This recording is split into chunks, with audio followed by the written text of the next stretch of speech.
Dans le cadre du projet Renforcement de nouvelles générations à la non-violence active et à l'édification de la paix dans la région des Grands Lacs, le Centre Jeune Kamenge, en partenariat avec Pax Christi International, ont organisé des séances de formation à l'endroit des jeunes leaders des confessions religieuses, élèves et étudiants. C'était en date du 1er septembre 2018 dans les enceintes de la paroisse Sainte-Famille d'Okinama.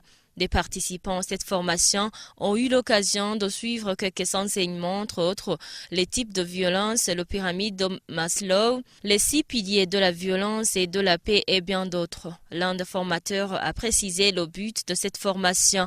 Dans ce projet qui a été initialisé par l'ONG Pax Christi International, nous avons comme finalité d'enseigner les jeunes qui proviennent des écoles, mais également de l'université, sans oublier ceux de confessions religieuses. On les enseigne sur la non-violence active, mais également sur l'édification de la paix. En fait, en bref, on les enseigne ce qu'on appelle la culture de la paix. Dans un sens bref, la culture de la paix, c'est-à-dire que c'est une morale ou bien une politique suprême de renforcer les jeunes dans le sens de résoudre les conflits sans toutefois recourir à la violence. Abbé Eliezer Nhedichimaye de la paroisse Kinama, qui était présent à cette formation, a signalé l'importance de cette formation. Et nous sommes très satisfaits de cette formation qui vient de se dérouler ici dans notre paroisse.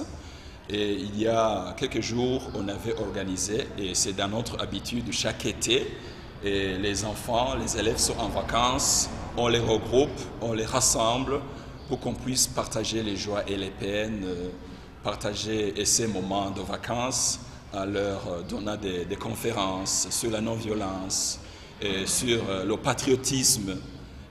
C'est pourquoi je voudrais dire que cette formation organisée à l'endroit de jeunes est très bénéfique pour nous, mais aussi pour cette jeunesse bénéficiaire. Et nous croyons que ça ne va pas rester ici dans leur tête seulement, et ça va aussi avoir un impact très positif parce qu'après, nous aurons des séances de formation. Et ceux qui ont été formés ici vont pouvoir partager ces connaissances acquises avec d'autres jeunes et dans les fraternités, dans les chorales, dans les mouvements d'action catholique. Et c'est pourquoi je disais que c'est un avantage pour nous, ça va nous donner encore de la vigueur, parce que vous le savez, ici, dans cette partie, les quartiers du Nord, il y a eu beaucoup de violences, comme dans tout le Burundi, et surtout dans les pays des Grands Lacs aussi. Il y a eu des violences, des guerres, des haines.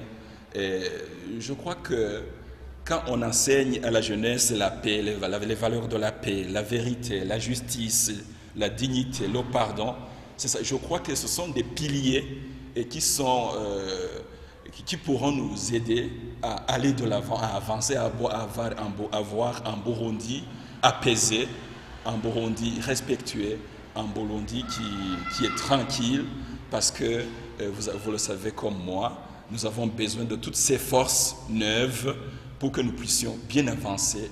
À la sortie de cette formation, les jeunes se sont engagés à la non-violence active.